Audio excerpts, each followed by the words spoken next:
السلام علیکم۔ سورہ روم میں بتایا گیا کہ پاس والے ملک میں رومن مغلوب ہو چکے ہیں، لیکن کچھ ہی عرصے بعد یہ ضرور کامیاب ہوں گے، اور یہ وہ دن ہوگا کہ مسلمان اللہ کی دی ہوئی فتح پر خوشیاں منا رہے ہوں گے۔ ان آیات میں دو پیشین گوئیاں کی گئی ہیں کہ ایک یہ کہ آج تو رومنز ہار رہے ہیں، لیکن کچھ ہی سالوں بعد اس ہار کے بعد وہ ضرور کامیاب ہوں گے، اور اسی دن ہی مسلمان بھی اپنی کامیابی کی خوشیاں منا رہے ہوں گے۔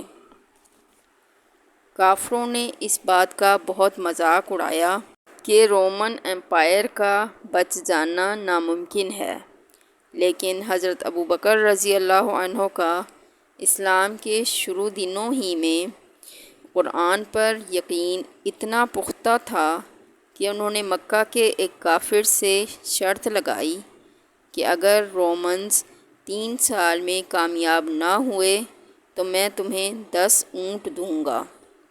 اس وقت تک اسلام میں شرط لگانے پر کوئی پابندی عائد نہیں ہوئی تھی۔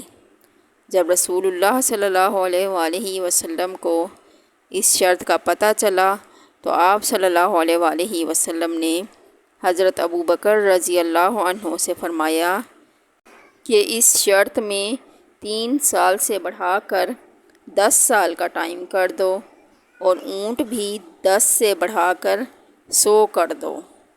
کافر نے یہ شرط آسانی سے مان لی، کیونکہ رومنز کا جیتنا امپاسبل ہو چکا تھا۔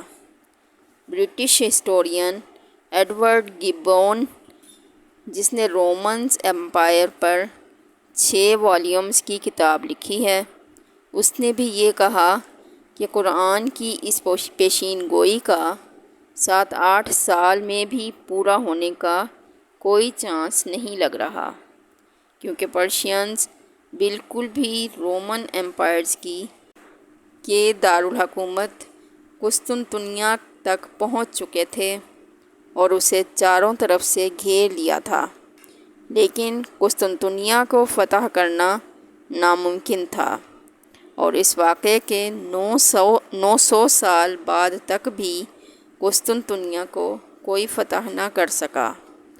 آخر اسے عثمانیہ سلطنت کے صرف 21 سالہ سلطان محمد نے کشتیاں پہاڑوں پر چڑھا کر فتح کر لیا۔ قسطنطنیہ جب ہر طرف سے گھیر لیا گیا تو ہرکولیس نے بادشاہ خسرو کو خط لکھا اور اس سے بھیک مانگی کہ تم جو کہو گے ہم وہ کریں گے، صرف ہمیں زندہ رہنے دو۔ خسرو نے کہا، ایک شرط ہے کہ تمہیں عیسائیت چھوڑنی پڑے گی اور ہمارے مذہب یعنی آگ کی پوجا کرنی پڑے گی۔ تو رومن بادشاہ اپنے قسطنطنیہ کو چھوڑ کر بلیک سی کی طرف سے پرشین امپائرز کی ناردرن سائڈ پر آ گیا، اور اسی ٹائم رسول اکرم صلی اللہ علیہ وآلہ وسلم بھی مکہ شریف کو چھوڑ کر مدینہ کی طرف ہجرت کر گئے۔ یہاں ہیراکلیس نے کوب سے مدد مانگی اور اسے کہا کہ پرشینز میرے خلاف نہیں ہیں، یہ عیسائیت کے خلاف ہیں۔ کوب نے پورے یورپ سے پیسے جمع کیے اور ہیراکلیس کو بھیجے، جس سے ہیراکلیس نے پرشین امپائر کی ناردرن سائڈ سے ایک سرپرائز اٹیک کی تیاری کی اور پرشینز پر فل فورس سے حملہ کر دیا۔ چونکہ پرشینز استنبول فتح کرنے میں مصروف تھے تو ان کے لیے اپنی سلطنت کا دفاع بہت مشکل ہو گیا تھا۔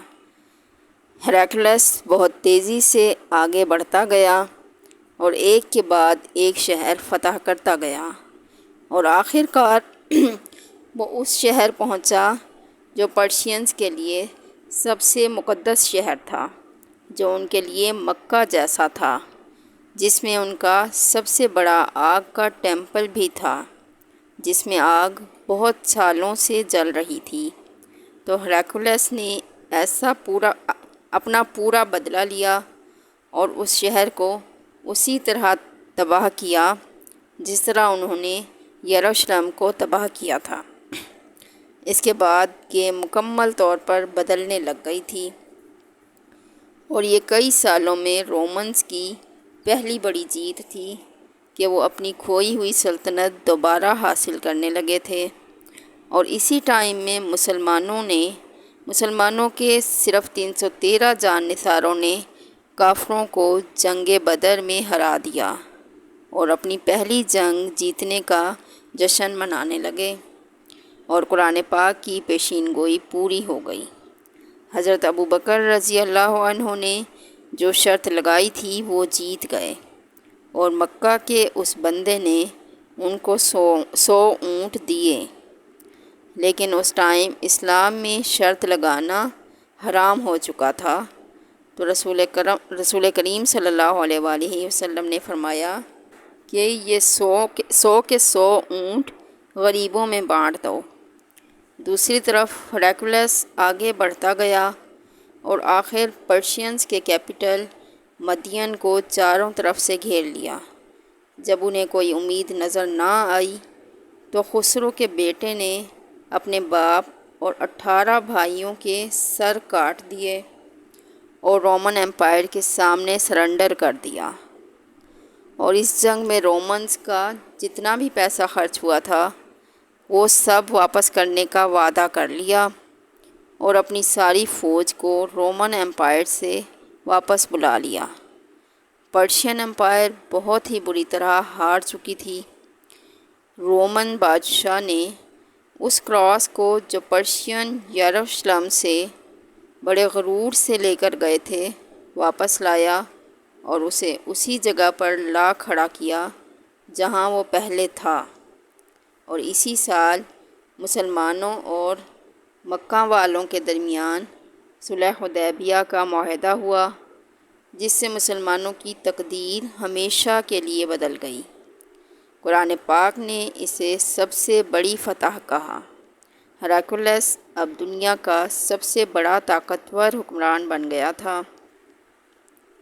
صلح حدیبیہ کے فوراً بعد رسول اللہ صلی اللہ علیہ وآلہ وسلم نے ہیراکلیس کو ایک خط لکھا اور اسے اسلام کی دعوت دی، لیکن ہیراکلیس نہ مانا، اور اگلے کچھ ہی سالوں میں مسلمانوں نے تقریباً پوری رومن سلطنت کو فتح کر لیا، اور صرف رومن سلطنت ہی نہیں بلکہ پرشین سلطنت کو بھی فتح کر لیا، اور آج تک مسلمانوں سے یہ علاقے دوبارہ کوئی بھی نہیں چھین سکا۔